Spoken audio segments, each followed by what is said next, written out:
नमस्कार, IND analysis देख रहे हैं आप और मैं हूं आपके साथ खुशी व्यास। तो मोदी सरकार 3.0 अपना बजट पेश कर चुकी है। वित्त मंत्री निर्मला सीतारमण ने आज बजट का पिटारा खोला है। आपको बता दें कि बजट को लेकर तमाम तरह की उम्मीदें लोगों को थी और बजट में जिस तरह से पिटारा निर्मला सीतारमण ने खोला है, बजट को लेकर कई तरह के प्रावधान किए गए हैं। अगर प्रावधानों की हम बात करें तो किसानों को लेकर कई तरह के प्रावधान है, ग्रामीण विकास के लिए प्रावधान किए गए हैं बजट में। तो तमाम तरह के जो क्षेत्र हैं, तमाम तरह के क्षेत्रों में प्रावधान किए गए हैं, लेकिन प्रावधानों के बावजूद भी कहीं ना कहीं विपक्ष को बजट में कुछ ज्यादा खास नजर नहीं आ रहा है। दूसरी ओर अगर हम सरकार की बात करें, सत्ता पक्ष की बात करें, सत्ता पक्ष का साफ तौर पर कहना है कि देश को आगे बढ़ाने वाला ये बजट रहेगा, क्योंकि जिस तरह से देखिए मोदी सरकार का एक संकल्प रहा है, एक विजन रहा है 2047 तक तीसरी बड़ी इकोनॉमी बनाने का भारत को। लेकिन क्या ये बजट भारत को तीसरी इकोनॉमी बना पाएगी? बजट से किसकी उम्मीदें पूरी हुई है, किसको निराशा मिली है? ये तमाम ऐसे विषय हैं जो कि चर्चा के हैं, क्योंकि बजट अब पेश हो चुका है। अब बजट को लेकर आम जनता का क्या कुछ रुख नजर आ रहा है, विपक्ष का क्या कुछ रुख नजर आ रहा है, सत्ता पक्ष का क्या कुछ रुख नजर आ रहा है, तो ये तमाम तरह के सवाल हैं। इन्हीं सवालों को लेकर आज हम चर्चा करने वाले हैं और चर्चा की शुरुआत करेंगे। उससे पहले तीन खास मेहमान हमारे साथ जुड़ चुके हैं। सबसे पहले आपका परिचय मैं उनसे करवा देती हूं। हमारे साथ तीन खास मेहमान जुड़ चुके हैं। Priyanka Dubey ji, media panelist BJP से हमारे साथ जुड़ चुकी है। संतोष गौतम जी, मुख्य प्रवक्ता कांग्रेस से हमारे साथ जुड़ चुके हैं। और इसी के साथ राजेश जैन जी सीए हमारे साथ जुड़ चुके हैं। और इन्हीं सब सवालों को लेकर, क्योंकि बजट आज पेश हुआ है, अब ये देखने वाली बात होगी कि किसको निराशा इस बजट से मिली है, किसकी उम्मीदें पूरी हुई है, विपक्ष को क्या कुछ समस्या इस बजट से है। तो तमाम ऐसे विषय हैं जिनको लेकर चर्चा होनी चाहिए और इसी चर्चा को हम आगे बढ़ाएंगे। संतोष जी, सबसे पहले बजट को लेकर, क्योंकि बजट अब सामने आ चुका है, निर्मला जी ने बजट को पेश कर दिया है, कैसे देखते हैं आप? देखिए खुशी जी, मैं सबसे पहले तो ये क्लियर कर दूं कि ये मोदी सरकार का बजट नहीं है, ये एनडीए सरकार का बजट है। मोदी सरकार के पहले जो बजट थे वो पहले दो कार्यकाल में आए, लेकिन ये एनडीए सरकार का बजट है जिसका कि साफ परिलक्षण इस बजट में हो रहा है। आपने देखा कि किस प्रकार से मध्य प्रदेश जैसे अन्य राज्यों के हितों की बलिवेदी पर बिहार और आंध्र प्रदेश जैसे राज्यों का भरण पोषण किया गया है। उनको बहुत अधिक सुविधाएं दी गई, जबकि मध्य प्रदेश जैसे राज्य जिनकी तुलना नीति आयोग की रिपोर्टों में बिहार और झारखंड से होती रही है, मध्य प्रदेश के लिए कोई अतिरिक्त सुविधा नहीं दी गई। पहले तो ये बात है। दूसरा ये कि 20 मई 2024 को, यानी आज से लगभग 2 महीने पहले, मोदी जी ने कहा था कि हमारे पास अगली सरकार के 100 दिनों का एक्शन प्लान है। लेकिन अगर एक्शन प्लान था तो आज बजट में बता दिया गया होता कि वो एक्शन प्लान क्या है। दरअसल इनके पास कोई प्लान नहीं है, जनता को जो है छलने का एक्शन मात्र केवल नजर आ रहा है। और मोदी जी की घोषणाओं का इसलिए कोई व्यापक असर नहीं है उनके बजट का कि इसके पहले भी जो बजट के प्रावधान हुए, या पहले आपने देखा था इसके पहले कोविड के अंदर 20 लाख करोड़ के बजट की बात की गई, लेकिन उसके बाद उस पर कभी कोई चर्चा नहीं हुई कि 20 लाख करोड़ के बजट का क्या हुआ। आज फिर ये कहा गया है कि इतने करोड़ लोगों को जो कंपनियों में है वो इंटर्नशिप के लिए भेजा जाएगा, लेकिन मोदी जी को ये नहीं बताना चाहिए था आज की, या निर्मला सीतारमण जो 2 करोड़ रोजगार प्रतिवर्ष का वादा था उसका क्या हुआ। और इनकम टैक्स के स्लैब में जो जिस प्रकार से एक मामूली राहत दी गई है, 3 लाख रुपए का इनकम टैक्स तक आमदनी को फ्री किया गया है, जबकि 3 लाख आजकल बहुत सामान्य इनकम है। जो एलआईजी मतलब लोअर इनकम ग्रुप में आता है वो मिडिल इनकम ग्रुप में नहीं आता। मिडिल इनकम ग्रुप अब कम से कम 6 लाख को कंसीडर करना चाहिए और 6 लाख तक का जो है इनकम टैक्स फ्री करना चाहिए। तो आप कह रहे हैं कि विपक्ष को इस पर आपत्ति है, विपक्ष को तो आपत्ति होगी, क्योंकि विपक्ष का खुद का कोई स्वार्थ नहीं है। वो जनता का पहरेदार बनकर यहाँ बैठा हुआ और सरकार से सवाल पूछेगा कि इस सरकार ने जनता के लिए क्या राहतें दी है। तो हम ये चाहते थे एक विपक्ष के नाते कि 6 लाख तक की इनको टैक्स छूट मिलना चाहिए थी। दूसरा, लॉन्ग टर्म कैपिटल गेन्स जो कि एकदम से 12.5% कर दिया गया है और 2 साल की अवधि तक कर दिया गया है, हम समझते हैं कि ये भी जनता पर बहुत बड़ा भार है और शेयर मार्केट में भी आज इसका असर दिखा है। ठीक है, प्रियंका जी से प्रतिक्रिया ले लेती हूँ। प्रियंका जी, देखिए बजट सामने है, तारीफ है आप बजट की कर रही है, लेकिन कहीं ना कहीं विपक्ष अभी भी नाराज नजर आ रहा है, आप कैसे देखते हैं?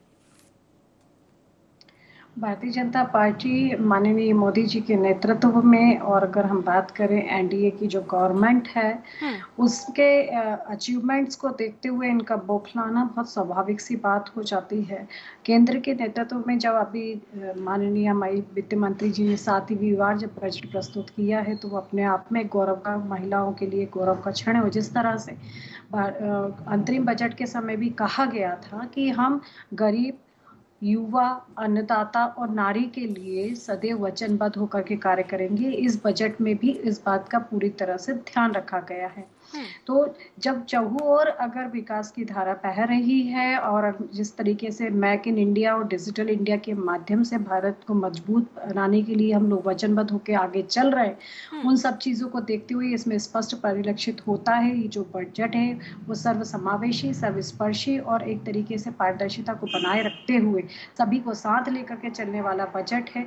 जिस प्रकार हमारे भाई ने अभी जैसे कहा कि यहाँ पे देखिए बिहार के लिए ही बात की गई, देखिए तो ये जो चीज़ें हैं जिन जिलों की या जिन प्रदेशों की स्थिति को अगर हम देखें, अगर उन्हें भी साथ लेके और उन्हें भी समकक्ष लाने के अगर प्रयास किए जाते हैं तो उसमें इनको इतनी बौखलाहट क्यों है। मध्य प्रदेश अगर कृषि कर्मण्य अवार्ड लेता है या कृषि में अग्रणी हो रहा है, आज पंजाब को पीछे छोड़ रहा है, या अगर हम कहें कि दलहन और तिलहन में निर्यात हमारा नंबर 1 पे हम आ चुके हैं, और पशुपालन और मत्स्य पालन में जिस तरीके से अगर हम आज वृद्धि कर रहे हैं और जिस तरीके से इंफ्रास्ट्रक्चर का डेवलपमेंट मध्य प्रदेश में सतत हो रहा है, और आज इसके और भी बहुत अच्छी बात है कि आज बहनों के लिए भी एक खुशखबरी आई है कि सावन में उनको भी 250 रुपए 1250 के इतर उनको और दिए जाएंगे। तो आज हर प्रकार से अगर देखा जाए तो समृद्ध मध्य प्रदेश और एक स्वर्णिम मध्य प्रदेश की ओर हम अग्रसर हैं, और साथ ही हमारा ये प्रयास है कि सभी राज्य हमारी तरह ही उन्नति करें, तरक्की करें। ये बजट में उस चीज को परिलक्षित किया गया है। तो निश्चित है इस बजट की जो पहले भी कहा गया था जो नींव है वो आगामी 10 वर्षों को देख करके रखी जाएगी, और जो कांग्रेस आज हमारे पे आरोप लगा रही है वो पहले जवाब दे कि फ्रेंचाइल 5 से भारत आज फंक्शनल 5, और अगर आज हम बात करें थर्ड बिगेस्ट इकोनॉमी की ओर अगर बढ़ रहा है तो इसमें खुशी वाली बात है और सभी को इस चीज को सेलिब्रेट करना चाहिए। बिल्कुल प्रियंका जी, ठीक है, आपका कहना तो है कि चौमुखी विकास की धारा बह रही है, हालांकि ये धारा विपक्ष को क्यों नजर नहीं आ रही है इसका मैं जवाब लूंगी संतोष जी से। उससे पहले राजेश जी से एक प्रतिक्रिया ले लेती हूँ। राजेश जी, देखिए एक विजन मोदी सरकार का रहा है हमेशा से कि 2047 तक एक बड़ी इकोनॉमी भारत बनेगी, तीसरी बड़ी इकोनॉमी बनेगी, और जिस तरह का ये बजट लाया गया है, जो रोड मैप बना है, कई तरह के प्रावधान लाए गए हैं, कई जगह देखा जाए तो निराशा भी झेलनी पड़ी है लोगों को, और जिस तरह से विपक्ष का कहना है, आप किस तरह से देख सकते हैं संभावना इसमें? देखिए, निर्मला सीतारमण जी ने अपने तीसरे कार्यकाल के पहले साल के बजट में जो बजट की पूरी प्रिपरेशन की है उसको 9 बिंदुओं में विभाजित किया है, और उनका कहना है कि विकसित भारत के लिए 2047 में हम जो परिकल्पना करते हैं कि देश विकसित होगा, उसके लिए उन 9 बिंदुओं में आगे के बजट में भी उन्हीं को ध्यान में रख के आगे के बजट बनाए जाएंगे। आप जब एलोकेशन देखेंगे टोटल बजट का खर्चों का, जहाँ ज़रूरत थी, जहाँ भी आवश्यकता थी, जिस प्रकार की भी देश के हिसाब से और लोगों के हिसाब से ज़रूरत थी, उसके लिए फंड की व्यवस्था करने की पूरी कोशिश की गई है। अधोसंरचना के विकास को भी पूरी तरीके से ध्यान में रखा गया है। वहीं स्टूडेंट, यूथ, महिला, कृषि, बेरोजगार, इन सब चीज़ों को बहुत ध्यान से उनके लिए व्यवस्था बनाई गई है। आप देखेंगे कि बजट में अभी तक मोदी जी जो 4 लोगों की बात करते थे, कृषक, महिला, यूथ और गरीब, उनमें एक 5वां और जुड़ गया MSME। तो इन 5 विषयों पे 5 लोगों के लिए विशेष एलोकेशन बजट में हमें देखने को मिल रहे हैं, और इन सब चीज़ों का बड़ा ध्यान रखा गया है। यहाँ पे टैक्सेशन का सवाल है, टैक्स एग्जेम्पशन लिमिट 3 लाख रुपए की बेसिक एग्जेम्पशन है, लेकिन यदि आप करदाता हैं तो 7 लाख रुपए तक की इनकम पे आपको कोई टैक्स नहीं लगता। यदि वेतनभोगी हैं तो वो 7,50,000 हो जाती है। स्टैंडर्ड डिडक्शन में फिर वृद्धि की गई है। तो निश्चित रूप से जो 6 लाख रुपए की कांग्रेस के हमारे प्रवक्ता बात कर रहे हैं, उसकी जगह 7.5 लाख रुपए की एग्जेम्पशन है बजट में, तो उनकी सोच से ज़्यादा ही है। और खास तौर से छोटी छोटी बातें, छोटी छोटी ज़रूरतें, स्टेट वाइज ज़रूरतें, सेक्टर वाइज ज़रूरतें, उन सब के लिए बजट में एलोकेशन है। बिल्कुल राजेश जी, देखा जाए तो प्रावधान कई तरह के, और संतोष जी को क्या कुछ आपत्ति इसी को लेकर मैं आऊंगी। संतोष जी, देखिए जिस तरह से प्रियंका जी का कहना था और अभी जिस तरह से राजेश जी ने तमाम चीजों को ब्रीफ किया है, ठीक है, किसान, गरीब, युवा, तमाम विषयों को तो ध्यान में दिया गया है। देखा जाए तो किसानों के लिए 1.25 लाख करोड़ का प्रावधान किया गया है, MSME के लिए किया गया है, महिला विकास के लिए किया गया है, शिक्षा के लिए किया गया है, इंटर्नशिप के लिए, युवाओं के लिए किया गया है। फिर कहाँ कमी नजर आ रही है आपको? देखिए, मैंने अपने पहले वक्तव्य में भी यही कहा कि इसके पहले भी बड़ी बड़ी घोषणाएं हुई थी। 2 करोड़ रोजगार की घोषणा हुई थी और 20 लाख करोड़ के पैकेज की बात हुई थी कोविड के। वो आज कहाँ धरातल पर है? ना निर्मला सीतारमण बता रही, ना कोई बता रहा है। तो मैं कह रहा हूं कि इनकी सरकार की नीति और नियत में बेहद फर्क है। और जो भी बजट एलोकेशन होते हैं वो बाद में कहां चले जाते हैं, उनका कैसे यूज नहीं होता है। आपने देखा कि तमाम इसके पहले भी घोषणाएं हुई, चाहे उज्ज्वला स्कीम की बात हो। उज्ज्वला स्कीम के सिलेंडर लोगों के स्टूल बनाने के काम आ रहे हैं, उनमें गैस भराने के पैसे नहीं है। इस पर सरकार ने कोई बात नहीं की कि सिलेंडर 500 रुपए का कब होगा, जबकि चुनावी घोषणाएं थी 450 रुपए करने की। और इस तरह की तमाम घोषणाएं भारतीय जनता पार्टी ने की थी चुनाव में। इसके बाद आप देखिए बजट के अंदर, अभी राजेश जैन जी को मैं सुन रहा था, शहरी विकास, ग्रामीण विकास, इंफ्रास्ट्रक्चर, मैन्युफैक्चरिंग, एमएसएमई, इन्वेस्टमेंट या इलेक्ट्रॉनिक जो विकल्प अभी आ रहा है ईवी, इनको लेकर केवल डॉक्यूमेंट, पॉलिसी, विजन और रिव्यू तक की बातें हुई है। क्या कोई ठोस घोषणा हुई है जिससे लगे कि हम इन क्षेत्रों को आगे बढ़ाना चाहते हैं? और मैं तो ये साफ कर देना चाहता हूं कि जिस प्रकार से स्टैंडर्ड डिडक्शन की बात राजेश जी ने की, वो मुझसे ज्यादा जानते होंगे, सीए हैं, लेकिन मैं उनसे कहना चाहता हूं कि ये पहले 50,000 तो था ही, उसको बढ़ाकर 75,000 किया गया है। तो 25,000 का ही केवल इसमें अंतर आया है, कोई बहुत बड़ी घोषणा नहीं की गई है। 2.5 लाख से बढ़ाकर टैक्स स्लैब को 3 लाख कर दिया गया है, लेकिन उसको ऐसा प्रसारित किया जा रहा है कि हमने कोई बहुत बड़ी राहत दे दी है। मैं साफ ये कर देना चाहता हूं कि जिस प्रकार से आज खर्चे बढ़े हैं लोगों के, तो 6 लाख रुपए बेसिक होना चाहिए। केवल सरकारी कर्मचारियों को राहत देने से नहीं होगा, बाकी जो लोग छोटे मोटे जो काम करते हैं वो भी अगर कर रहे हैं तो उनको टैक्स की छूट का लाभ मिलना चाहिए। दूसरा जो long term capital gain tax है, जिसको 12.5% कर दिया गया है, वो देश के निवेशकों पर, जो छोटे छोटे लोग अपनी बचत को शेयर मार्केट में डालना चाहते हैं, उन पर एक बहुत बड़ा बोझ था। क्योंकि लॉन्ग टर्म कैपिटल गेन जो टैक्स 10% था, वो भी बहुत अधिक होता था, क्योंकि जो short term capital gain tax वो उससे डबल है। तो मैं ये समझता हूं कि जनता को राहत देने के लिए और प्रयास करना चाहिए थे, और मैं कोई इसको बहुत आलोचना। चलिए ठीक है, प्रियंका जी से प्रतिक्रिया लूंगी, उससे पहले संतोष जी, क्योंकि टैक्स को लेकर जिस तरह की चीजें चल रही है, शायद जिस तरह से आप बातें कर रहे थे, जिस तरह से राजेश जी समझा पा रहे थे, मैं एक बार फिर से राजेश जी के पास इसी को लेकर समझना चाहूंगी। सर देखिए, जिस तरह से किया गया है 3 से 7 लाख में 5%, 7 से 10 लाख में 10%, 10 से 12 में 15%, तो इसको मैं तमाम विषयों को लेकर एक विस्तार से मैं आपसे समझना चाहूंगी। जिस तरह से उनका कहना था कि ज्यादा बढ़त तो दी नहीं गई हो, लेकिन जिस तरह से आपका कुछ और कहना था, तो प्लीज एक बार। इनकम टैक्स स्लैब में जो परिवर्तन किया गया है, उससे एक आम जो आयकर जाता है उसको 17,500 रुपये का फायदा होगा। 15 लाख रुपए तक की जिनकी आमदनी है, उनके टैक्स बर्डन 17,500 रुपये से कम हो जाएगा।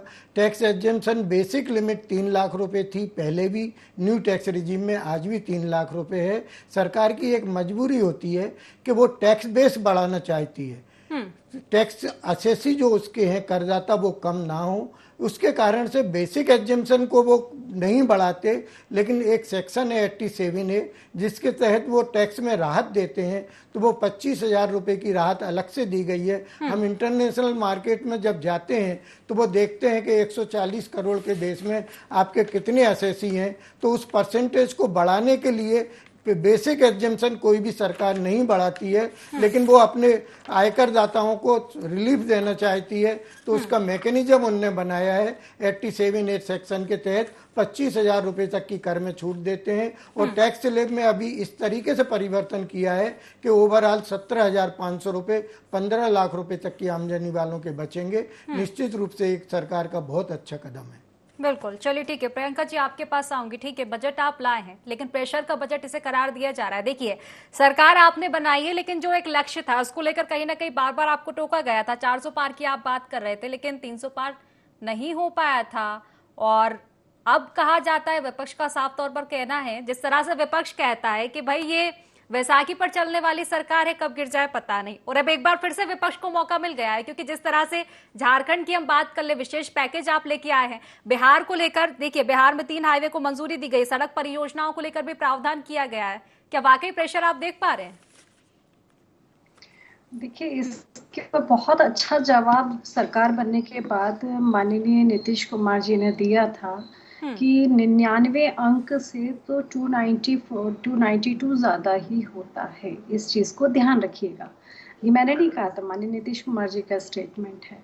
तो 99 लाने वाले लोग अगर ये मान रहे हैं कि आउट ऑफ 100 वो 99 लाए हैं तो वो खुश हो रहे हैं, पर उनको ये ध्यान रखना चाहिए कि 543 में से आप 99 पर हैं, और वो भी अभी जुडिशरी में गया है मामला आपके 8,500 रुपये की जो आपने रेवड़ी बांटने की बात करी थी उस पर से। तो बेहतर होगा कि हम एक हेल्दी एनालिसिस करें यहाँ बैठ करके आम जनता के लिए, क्योंकि अगर मैं कटाक्ष पे आ जाऊंगी तो फ्रेंचाइज 5 का और श्वेत पत्र जारी ना करने का जवाब इन्हें देने भी बहुत भारी पड़ जाएंगे। अब हम बात करते हैं हमारी चीज़ों को लेकर के। जैसे मैंने स्टार्टिंग से कहा कि भाई साहब हमारे बहुत विचलित हो रहे थे स्टार्टअप्स के माध्यम से, जिस हद तक आज लोग मजबूत हो रहे हैं, मैं ये नहीं कहती कि बहुत ही ज़्यादा, लेकिन 108 से ज़्यादा यूनिकॉर्न्स क्रिएट हुए हैं और उस 1 लाख से ज़्यादा स्टार्टअप्स हर जगह पे क्रिएट हुए। और एक स्टार्टअप अगर क्रिएट होता है तो डेफिनेटली वो अपने क्षेत्र को लाभान्वित करता है और कई लोगों को रोजगार भी प्रोवाइड करवाता है। इसी चीज़ को देखते हुए जैसे पहले स्थिति हमारे मध्य प्रदेश की होती थी जहाँ बिजली रहती नहीं थी, जाती जाता थी। ये मैंने नहीं, भाई साहब ने भी शायद वो समय को भोगा होगा कि जब से 5,000 मेगावाट का हमारा कंजप्शन मतलब क्रिएशन होता था और पूरे मध्य प्रदेश में अंधकार छाया रहता था, और उस समय ये लोग इंडस्ट्रियल ग्रोथ की बात करते हैं। परंतु आज जब इंफ्रास्ट्रक्चर की अगर हम बात करें 27,805 मेगावाट से ज़्यादा मेगावाट हमारे यहाँ कंजप्शन हो भी रहा है और क्रिएशन भी हो रहा है। और अगर सौर ऊर्जा जैसे पैनल्स के ऊपर जो काम किया गया है, मध्य प्रदेश इंफ्रास्ट्रक्चर में जिस हिसाब से मजबूत हो रहा है, उसी के कारण आज इंडस्ट्रियल समिट को भी देखा जाए इंडस्ट्रियल ग्रोथ 29% तक पहुंच चुकी है। तो अगर इसके अलावा पर्यटन पे बात करती हूँ तो 8% से ज़्यादा इंक्रीमेंट्स पर्यटन में हो चुका है। सकल अगर जीडीपी की बात करें तो उसमें जो ग्रोथ हुआ है वो अलग है। अगर आप नेशनल लेवल पे देखते हैं तो ऑटोमेशन, मोबाइल सेक्टर्स, इनमें जिस हिसाब से भारत अग्रणी चल रहा है, ये गर्व का विषय है। और तो और अगर हम इन सब चीज़ों को भी छोड़ दें तो हम जिस तरीके से आत्मनिर्भर बन करके आज जो हमारा डेवलपमेंट हमने किया है वो भी हमारे लिए गर्व की बात है। G7 और G20 का कंपैरेटिवली अगर आप कोविड पैंडेमिक के बाद देखेंगे तो भारत की आज आर्थिक स्थिति जिस हिसाब से मजबूत हुई है और मुद्रास्फीति को जिस हिसाब से संतुलित किया गया है, नियंत्रित किया गया है, अगर आप एनालिसिस करके, मुझसे ज़्यादा विद्वान यहाँ पर जैन सर बैठे हुए हैं, आप उनसे समझ सकते हैं। मेरा नॉलेज तो उनके आगे कुछ भी नहीं है, वो आपको और भी डिटेल में इन सब चीज़ों को समझा सकते हैं। परंतु आप लोग संतोषपूर्वक, मैं अगर यही अनुभव करूं कि विरोध कीजिए परंतु सकारात्मक हो। आप बार बार ये कह रहे हैं कि इसमें बैसाखी देखी गई, बिहार को देखे गए, तो आप क्या चाहते हैं कि बिहार को पिछड़ा रहने दिया जाए? आप क्या चाहते हैं आंध्र प्रदेश के लिए कोई विशेष व्यवस्था ना की जाए? या कर्नाटक को बजट नहीं चाहता है क्या? वहां भी तो आपकी गवर्नमेंट है। क्या हिमाचल के लिए व्यवस्था नहीं की गई है? वहां तो आपकी गवर्नमेंट है। हिमाचल में भी बाढ़ राहत के लिए या जो वहां पे नुकसान हुआ है उसके लिए भी पैकेज की व्यवस्था की गई है। वहां तो गवर्नमेंट आपकी है ना, इस हिसाब से तो उसे उपेक्षित कर दिया जाना चाहिए था। परंतु हम भारत में बैठे हैं और हम भारत के बजट पे डिस्कस कर रहे हैं। हम कांग्रेस शासित देशों की, प्रदेशों की, या भाजपा शासित प्रदेशों की, या भाजपा समर्थित प्रदेशों की बात करने नहीं बैठे हैं। आप बताइए, क्या हिमाचल प्रदेश के लिए प्रोविजन नहीं है? क्या कर्नाटक के लिए प्रोविजंस नहीं है? ठीक है, चलिए प्रतिक्रिया ले लेते हैं। आप लोग हर चीज को सिर्फ एक चश्मे से क्यों देखना चाहते हैं? आप हर चीज संतोष जी जवाब दे दीजिए। भारत का ही तो बजट आया है, भारत का ही हिस्सा है तमाम चीजें। और हिमाचल में देखिए, हिमाचल में भी जिस तरह से किया गया है, पुनर्निर्माण के लिए सहायता राशि जारी की गई है, सरकार आपकी है, तो वहां भी तो प्रावधान किए गए हैं। फिर फोकस क्यों बार बार आंध्र प्रदेश और बिहार पर जा रहा है आपका? देखिए, भारतीय जनता पार्टी की प्रवक्ता का ये सोचना है कि उनके चश्मे से अधिक साफ नजर आता है और हमारे चश्मों से साफ नहीं नजर आता और वो लोग अधिक विद्वान है। तो मैं समझता हूं कि उनको अपने ऊपर भी प्रश्न खड़े करना चाहिए कि विपक्ष अपनी दृष्टि से देखेगा, आपकी दृष्टि से नहीं देखेगा। विपक्ष के लिए जो बजट है वो विपक्ष अपना एनालिसिस करेगा। आपकी दृष्टि में आम में हाँ मिलाना नहीं बैठा हुआ है। विपक्ष जो है आपका जो है चीयर लीडर बनकर नहीं बैठा हुआ है। विपक्ष तो सवाल पूछेगा, और विपक्ष सवाल पूछेगा कि जब 1,500 रुपए मध्य प्रदेश में दिए जा रहे हैं, अन्य राज्यों में दिए जा रहे हैं, या 80 करोड़ लोगों को मुफ्त राशन देने की बात कर रहे हो, तो उसको आप मुफ्त रेवड़ियों में नहीं गिनते हो। लेकिन अगर कांग्रेस कह दे कि 8,500 हम बेरोजगारों को देंगे तो मुफ्त रेवड़ी हो जाती है। इसमें कौन सा सिद्धांत आपका लागू हो रहा है? एक तो ये सवाल का उत्तर दीजिएगा मुझे, क्योंकि अन्य दल अगर कुछ दे, जनता को राहत की बात करें तो मुफ्त की रेवड़ियां हो जाती हैं, और जब आप खुद देते हो तो रेवड़ियां नहीं होती हैं। दूसरा, नीतीश नायडू की बैसाखियों पर टिकी सरकार के ऊपर मेरा फिर आरोप है कि उन्होंने जिस तरीके से उन राज्यों का अधिक बजट दिया है, मध्य प्रदेश जैसे राज्य जो जिस राज्य के हम प्रवक्ता हैं वो राज्य चले गए हैं। लेकिन अब क्या करें, बैसाखियों पर टिकी सरकार को ये करना जरूरी है। और हिमाचल को अगर कोई राहत दी गई है या कर्नाटक को राहत दी गई है तो उसको उन चीजों से मत तोलिए। वो चीजें ऊंट के मुंह में जीरे के समान है। उन राज्यों के पक्ष में जो अधिक हो सकता था वो इसलिए नहीं हो सका क्योंकि आपको नीतीश और नायडू को खुश करना है, आपको सरकार बचानी है अपनी। तो एनडीए की सरकार बहुत ज्यादा भामाशाह बनने की कोशिश न करे। जिन राज्यों को किया गया वो तो आपका कर्तव्य है, किसी के विरासत का पैसा नहीं है कि खानदानी विरासत में मिला है। आपको हिमाचल को पैसा देना पड़ेगा, कर्नाटक को देना पड़ेगा, क्यों नहीं देंगे आप? लेकिन उन राज्यों का हक मारा गया है। मेरा यह साफ कहना है कि कांग्रेस शासित राज्यों को वो रुपया नहीं मिला है जो कि उनका हक है।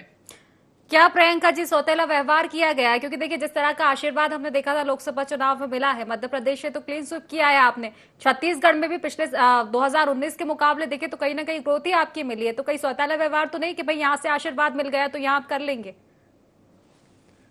सवाल पूछिए, मेरा जो सवाल है क्या ठीक है, जवाब दे दीजिए प्रियंका जी। प्रियंका जी आवाज मिल पा रही है मेरी? चलिए फिलहाल संपर्क हो नहीं पा रहा है। प्रियंका जी से मैं जवाब लूंगी, उससे पहले राजेश जी के पास मैं आना चाहूंगी। राजेश जी देखिए जिस तरह से प्रावधान किए गए, मैं पहले भी इसी पर आ चुकी हूं, लेकिन खासतौर पर इंफ्रास्ट्रक्चर की हम बात कर ले, इंटर्नशिप की बात की गई है युवाओं की, और किसान के क्षेत्र में हम देख ले, मुद्रा लोन के क्षेत्र में देख ले, तमाम तरह के जो चीजें प्रावधान किए गए हैं उनसे कितनी उम्मीदें आप देख रहे हैं? जिस तरह की ग्रोथ की एक बात कर रही है मोदी सरकार, 2047 तक जिस तरह की जो तीसरी अर्थव्यवस्था थी वो भी, और इसी के साथ एक विकसित भारत की बात कर रही है, तो ये जो बजट आया है, जिस तरह के प्रावधान किए गए हैं, कितनी संभावनाएं आपको दिख रही हैं? देखिए निर्मला जी की स्पीच को आप शुरू से सुनेंगे तो हर आउटले के साथ उन्होंने बताया है कि कितने रोजगारों का सृजन होगा। ठीक है, सरकार योजना बनाती है और परिकल्पना करती है कि इससे ये हमें रिजल्ट मिलेंगे। कितने रिजल्ट मिलेंगे ये उस योजना के क्रियान्वयन के बाद पता चलता है। लेकिन निश्चित रूप से सरकार की इच्छा शक्ति तो परिलक्षित होती है कि भाई रोजगारों का सृजन करना चाहती है, तभी तो हर आउटले के साथ वो इतने रोजगार की बात करती है। साथ ही हम देखें तो जो प्राइवेट सेक्टर इंडिया का है जो बहुत अच्छे से ग्रोथ कर रहा है, उसमें भी उन्होंने उनको इंसेंटिव देने की कोशिश की है कि यदि वो एक्स्ट्रा रोजगार पैदा करते हैं, पिछले साल के मुकाबले नए रोजगार यदि वो सृजन करते हैं तो उनका ईपीएफ। बिल्कुल राजेश जी देखिए क्योंकि समय की कमी, प्रियंका जी से मैं जवाब लूंगी। बिल्कुल सही है आपका कहना कि ठीक है प्रावधान किए गए हैं, लेकिन जमीनी हकीकत क्या कुछ रहती है? प्रियंका जी देखिए सवाल संतोष जी का भी यही है, तमाम तरह के वादे आपने पहले भी किए थे, गैस सिलेंडर को लेकर तो अभी भी वो आपको घेरते हुए नजर आते हैं। तो ये तमाम तरह के जो वादे हैं इस बार भी प्रावधान तो किए, लेकिन क्या जमीनी हकीकत रह पाएगी ये? देखिए अगर गैस सिलेंडर की बात करते हैं या फिर जैसे लाडली बहना योजना को बंद करने के लिए बार बार इन्होंने नारे लगाए थे, तो आज ही उसमें और 250 रुपए का इंक्रीमेंट हो चुका है। पहले 1250 थे, अब उसके अलावा 250 और अब बहनों को मिलेंगे। इसके अलावा भी अगर बात करते हैं गैस सिलेंडर की, तो गैस सिलेंडर के लिए जब कहा गया था तो इन्होंने ये मजाक बनाया था कि सावन के सिर्फ 3 दिन बचे हैं, ऐसा कैसे होगा? तो उसका स्पष्ट एक उल्लेख आया था कि लाडली बहनों को जो अकाउंट उनके कनेक्टेड हैं, एलपीजी कनेक्शन लाडली बहनों के नाम से हैं, अगर वो पोर्टल पे उसको अपना इनरोल करवाती हैं तो उन्हें जो सिलेंडर है वो सब्सिडाइज्ड रेट पर अवेलेबल होगा। और वो योजना आज भी चल रही है, बशर्ते इन्हें योजना का ज्ञान नहीं है तो वो बात एक अलग है, उस पर मैं कुछ कमेंट नहीं कर सकती। अगर जांच निकालेंगे ग्राउंड रिपोर्ट पर समझेंगे, परेशान मत होइए, बस जानकारी निकाल लीजिए, वही बहुत है। ठीक है, अगर आप निकालेंगे तो पता चल जाएगा। परंतु आज अगर हम बात करते हैं ईपीएफओ को अगर रिकॉर्ड की बात करें तो 16 करोड़ से ज्यादा लोग जो आज उसमें नए रजिस्टर्ड हो रहे हैं बताते हैं कि 16 करोड़ से ज्यादा लोग, क्योंकि समय की कमी है, बिल्कुल, क्योंकि बजट पेश हो चुका है, सबकी अपनी अपनी राय। ठीक है, समय की कमी है, इसलिए इस चर्चा को मैं समाप्त करूंगी। आप तीनों ही मेहमानों का बहुत बहुत शुक्रिया इस चर्चा में जुड़ने के लिए। तो देखिए बजट पेश हो चुका है, किसके लिए कितना खुशी भरा ये बजट है, कितना निराशा वाला है, ये तो देखने वाली बात होगी, क्योंकि प्रावधान कई तरह के किए गए हैं, हर तरह के क्षेत्र में प्रावधान किए गए हैं, किसान हो, युवा हो, बेरोजगार हो। लेकिन जमीनी हकीकत बजट के बाद क्या कुछ रहेगी, इस पर कितना फोकस सरकार कर पाएगी, ये भी कई तरह के बड़े सवाल है। तो फिलहाल IND एनालिसिस में बस इतना ही। आप बने रहिए IND 24 के साथ। नमस्कार।